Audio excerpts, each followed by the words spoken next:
Welcome back to Protecting the Legal Rights of Artists and Designers. We're picking back up with part 4 of contract law dealing with negotiations. In this section, we're going to cover practical application of valuation and negotiation.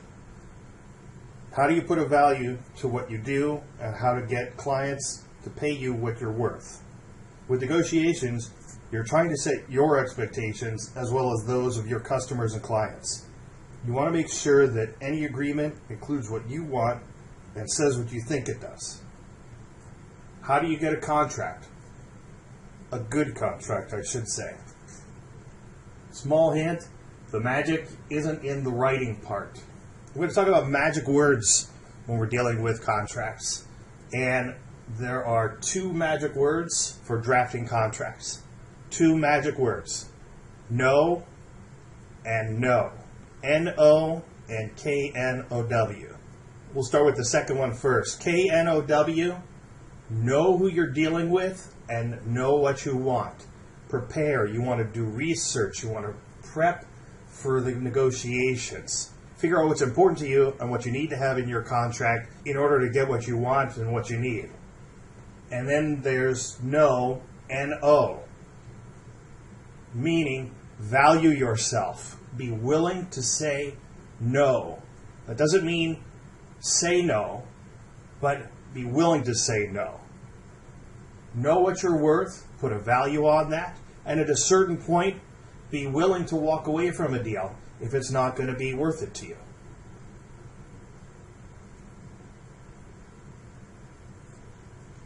Creating a contract is a matter of process, and that process is negotiation. Writing is part of that process, and it's an important part of that process.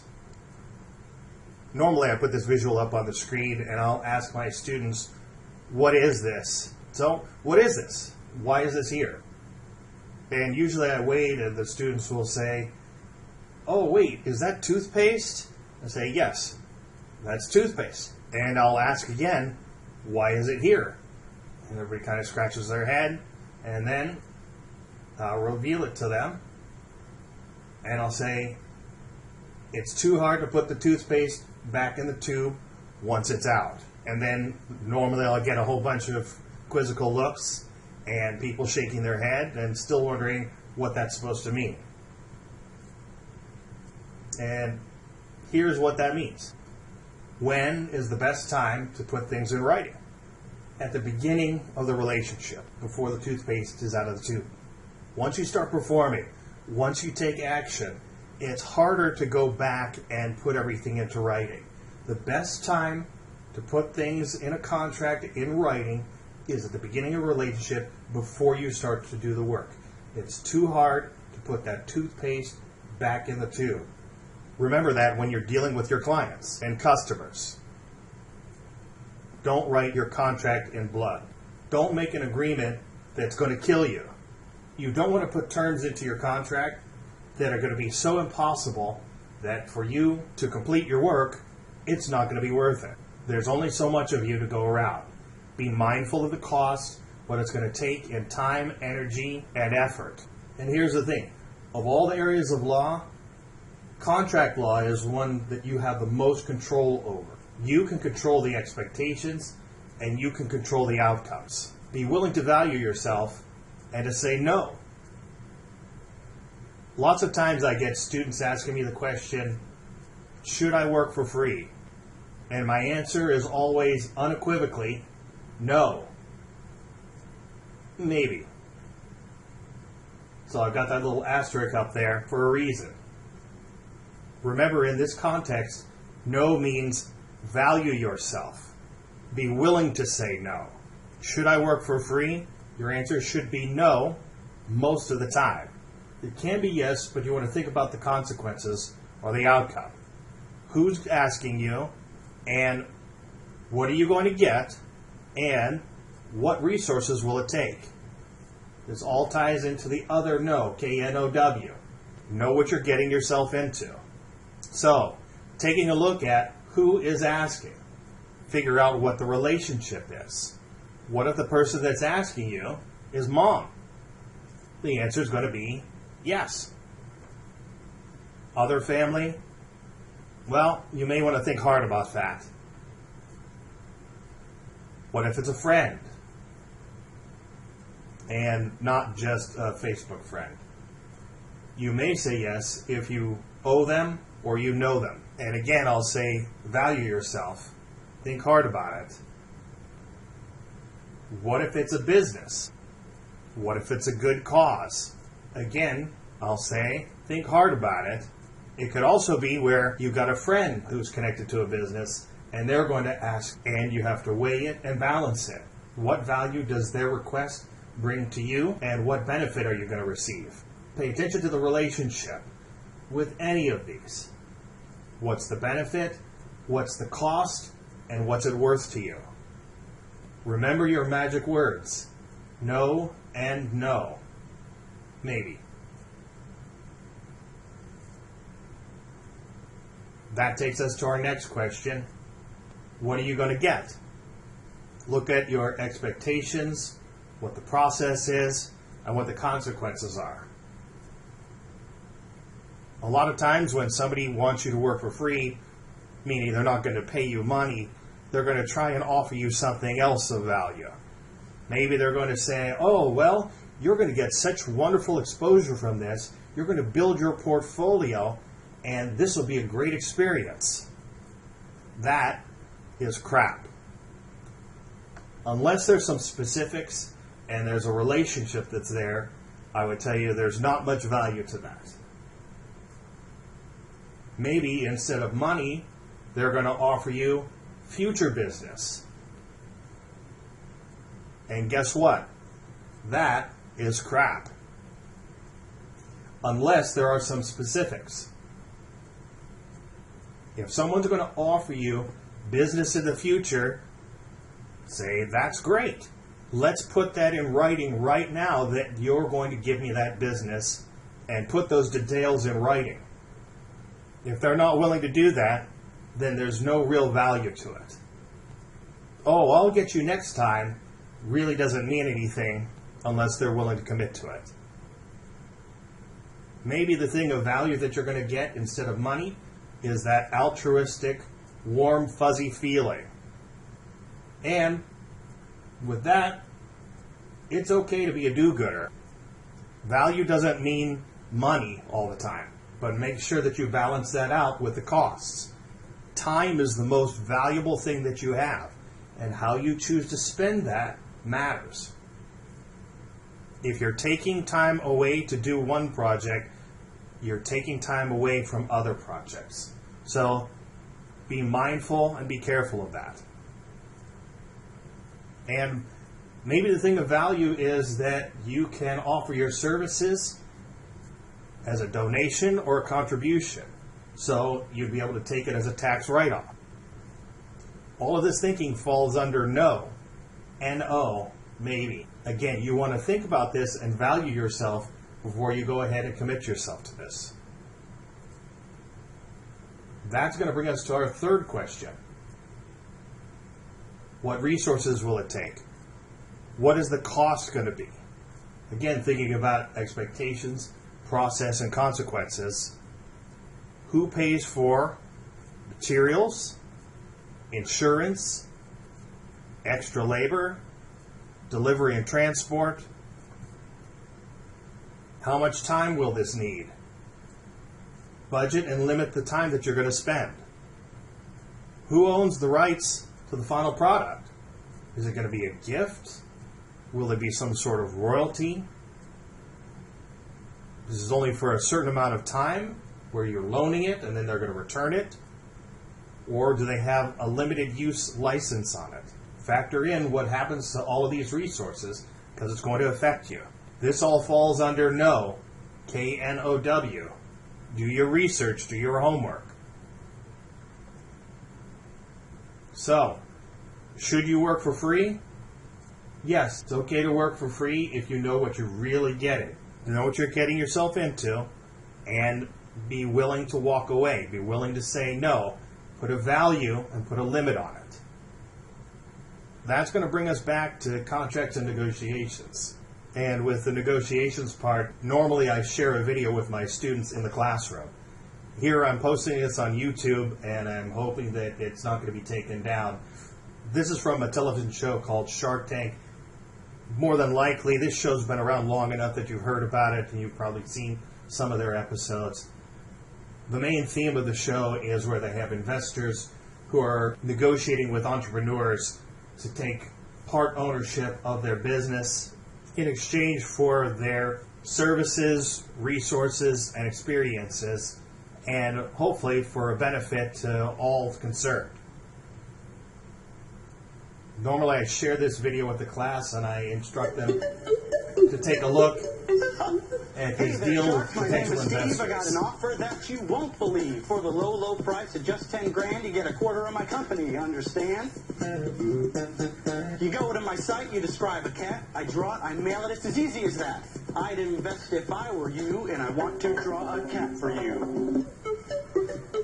I'll draw you a cat that's short and fat. I'll draw you a cat with a pork pie hat. I'll draw you a cat, whatever the vibe. I draw the cat that you describe. I want to draw a cat for you. I want to draw a cat for you. I want to draw a cat for you. I want to draw a cat for you. Wow, done.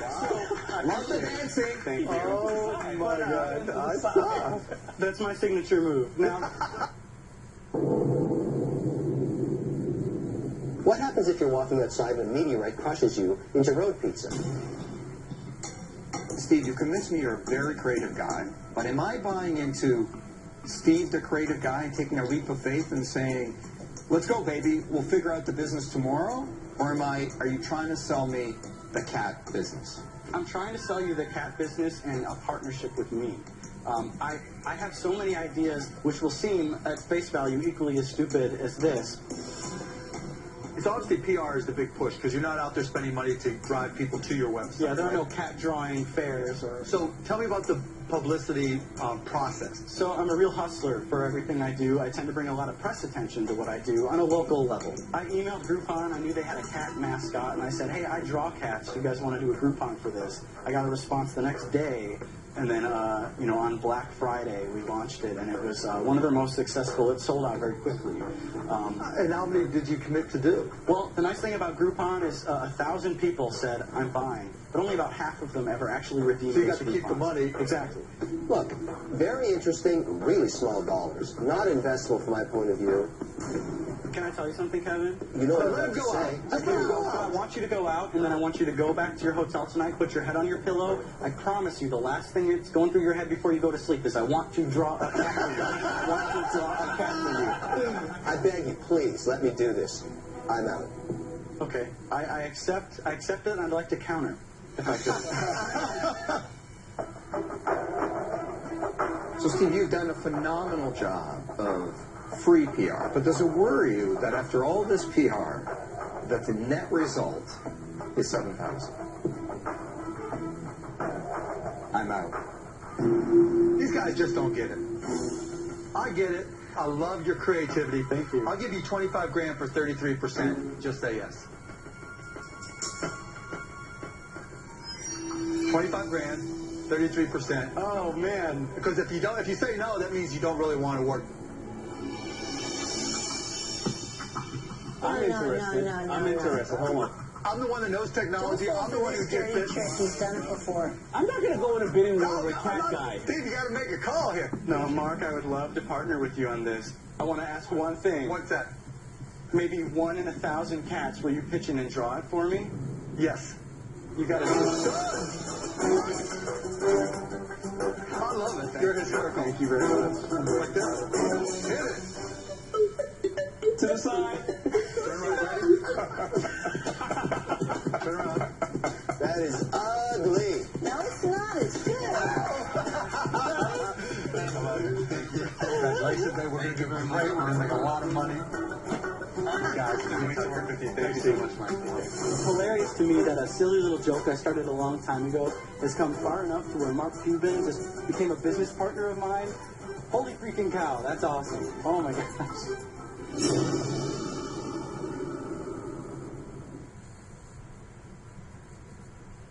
All right, and beyond this being entertaining, there's value to what you just watched. With negotiations, it's a process. This is where the parties discuss and arrange terms of a transaction or an agreement, and it can be formal or informal. It's a process. There's give and take. There can be back and forth. It is not just take it or leave it. And if it's a process, you can control the process. Work with the other parties and make them see the value that you bring and that they're going to get if they enter into the contract. Control the process. Because negotiations is a process, you can break it down into different stages, and that can make it manageable. There are 3 distinct elements in negotiation. Pre-negotiation, at the beginning, where you set goals and come up with a plan. If you need permission to deal with somebody, you figure out who that is. Negotiation, that's where you set and agree to the terms. And then implementation. No matter how clear your contract is, the value is only as good as how it's carried out. Another way that I put all of this is plan, that's pre-negotiation, participate, that's the negotiation, and follow through, that's implementation. Plan, participate, and follow through. If you know this process and you stay engaged with it, then you can stay in control of the process, and you're more than likely to get what you want. That's going to start to take us into the concept of valuation. We're talking about position versus interest bargaining. When you're negotiating with somebody, you want to know what their position is and what their interest is. And those aren't necessarily the same thing. Position is usually what they say they want, and then interest is what they are really interested in. Interest is the why they're taking the position. And you want to know what's the reason why they're saying what they want. Why matters. If you can find out the reason, if you can find out why they are asking for something, you may be able to give them something of even more value than what they're asking for. Oh, there's the little orange down in the bottom right-hand corner. In class, I have this whole story that I tell, and I actually use fruit, and I'll use bananas and oranges with this, and we're not going to get the same effect here with the video, but I will do my best. Alright, so the story of the orange. There's this grocery store, and there are 2 people in the store. It's near closing time, and they're both fighting over the last orange at the store. And one person saying, "I want that orange," and the other person saying, "No, me." And the store manager, the store owner, hears this and comes over and breaks up their disagreement and asks the magic question to them, "Why? I know you both want the last orange. We've only got one orange. Why do you want it?" And the store owner is trying to resolve the dispute. He's trying to solve the problem. A lot of times my students will take a look at this and they'll say, "Oh, the answer's simple here. Why don't we just cut the orange in half?" And the store manager, the store owner, is a little smarter than that because he asks why. Why do they want it? And the first person answers the question and says, "Well, I need it to make marmalade, so I need the inside, the pulp of it." And he asks the same question to the other person, and the second person says, "Well, I need the skin to make orange zest." And so it turns out that they both can get what they want. The one that wants the insides for the marmalade can take that part, and the one that wants the outside for the orange zest can take that part. The lesson from that is, take time to listen, find out what everybody wants, and find value. Here, you wind up where everybody gets what they want. It's the same thing with negotiations. You want to listen and find out what their interest is. You want to find out why it is that they're saying that they want these things in the contract. Again, the magic word is know, K-N-O-W. And this same sort of example works with a pizza. Think about it. You can order a pizza, and it'll come in slices, and you can take half the pizza with ingredients, and some people who will say, oh, I like the crust, and some people who will say, oh, I like anchovies, and the people that say, oh, I like pepperoni. You can set up that pizza and divide it up so that there's value for everybody. The key is that you have to ask why, and you have to listen. The magic word, KNOW. When you're negotiating, you want to know what value you're going to bring to the relationship. And you have to demonstrate that. You have to tell them what value you're going to bring to the relationship. Don't just give them your Miss America speech, is the way I like to put that. You want to lay out the basics of the value that you're going to bring. At the same time, you have to take a look at what value they're going to bring to you. Remember, it has to work for them, and it has to work for you too. Otherwise, be willing to walk away or to say no. One of the best lines that I use in negotiations is, look, it has to work for me, and it has to work for you. That lets them know that you're listening, that lets them know that you understand, and that lets you know that you value them. Those stages of negotiation, pre-negotiation, or what I like to call planning. Do a valuation of what you're worth. How much is your time worth, and how much are you worth? What is it worth to you? And what is it that you're selling? Is it an item? Is it a package? Is it a service? Is it the business? Do your homework ahead of time. Figure this out.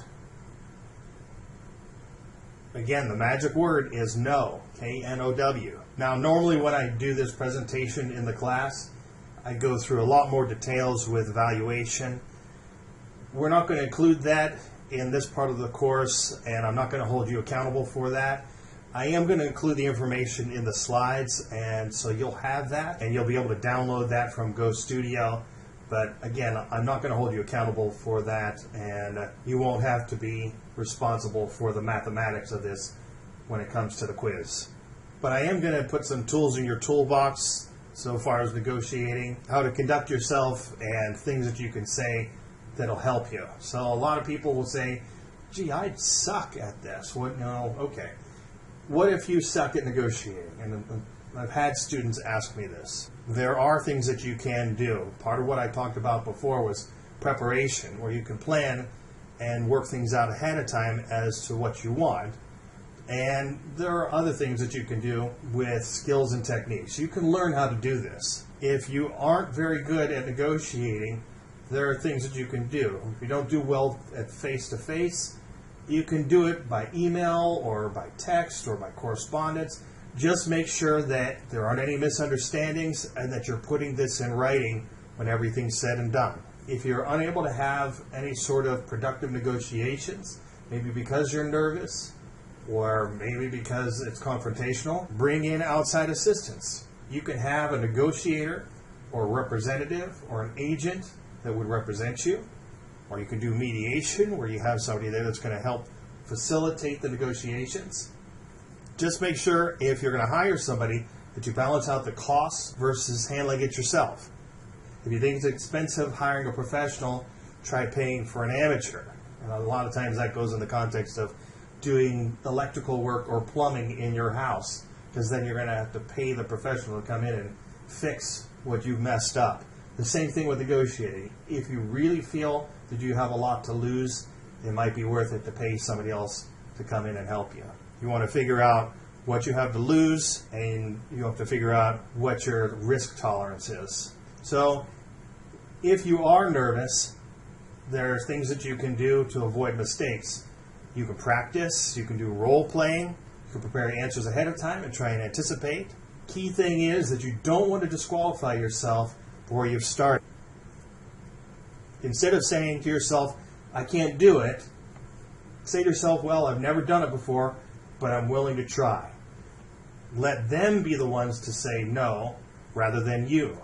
Value yourself. Don't fall prey to the Eeyore syndrome. Don't disqualify yourself. Don't put yourself down. You'll be surprised what you can do with a little planning and a little practice. Now, there are different approaches to negotiations, different ways that people will approach this. Some will take a competitive approach, and they will try and squeeze as much value as they can out of the negotiations for themselves.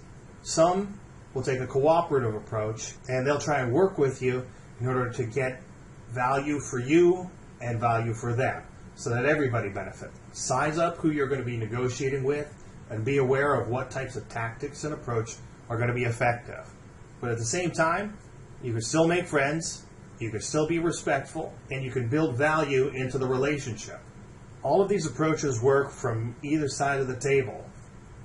When do you negotiate? Before you make the final agreement. Don't expend resources unless you have to. Don't give away things for free. They say, don't give away the milk because they'll never buy the cow. Make sure that you work out the details, all the terms and conditions before you start to do the work. You're going to have people that you're negotiating with who will say to you, well, go ahead and start and we'll work out the details later. And that is too late. Remember, you can't put the toothpaste back in the tube after you've squeezed it all out. How do you respond? You could use the tried and true method of, well, it's our policy that we don't commence work until we have a signed agreement. That way, it's not personal. You're being respectful. You do this the same way with everybody. So, what is the final agreement? Final agreement can be one of two things. It can be where you sign a written contract and you've got the details in there that you want, or the final agreement can also be when you start work or performance. For all intents and purposes, that would be the final agreement. The better way to do it is with a written contract before you start that performance. As a matter of timing, you're going to lose the ability to come back later and change those terms or redefine the contract. Remember that parole evidence rule, buyer's remorse. You can't go back and include terms into the signed agreement if they weren't included. You want to make sure that you read that contract before you sign it. This is going to be the entire agreement. There isn't any other information that's going to be included, and no other evidence will be part of the contract. Does that mean that once you have something in writing and it's signed, that that's in stone, that you're never going to be able to change it? No. You can always modify a contract. You can even build that into a contract. You can anticipate changes, and you can build something into the agreement, something to the effect that should circumstances change, if things are beyond your control, like force majeure, that it's possible to modify the contract. Or you can put something in there saying that if the parties agree to it, then you can make modifications. All right, this is where we're going to finish up with the materials for Part 4 video on contract law, dealing with evaluation and negotiations. There are a lot more materials that I normally cover in the class, and we're never going to get to these, but I will include them with the slide deck so that way you'll have that information. There are additional tips that I have on negotiation that are worth your while to take a look at and to make use of.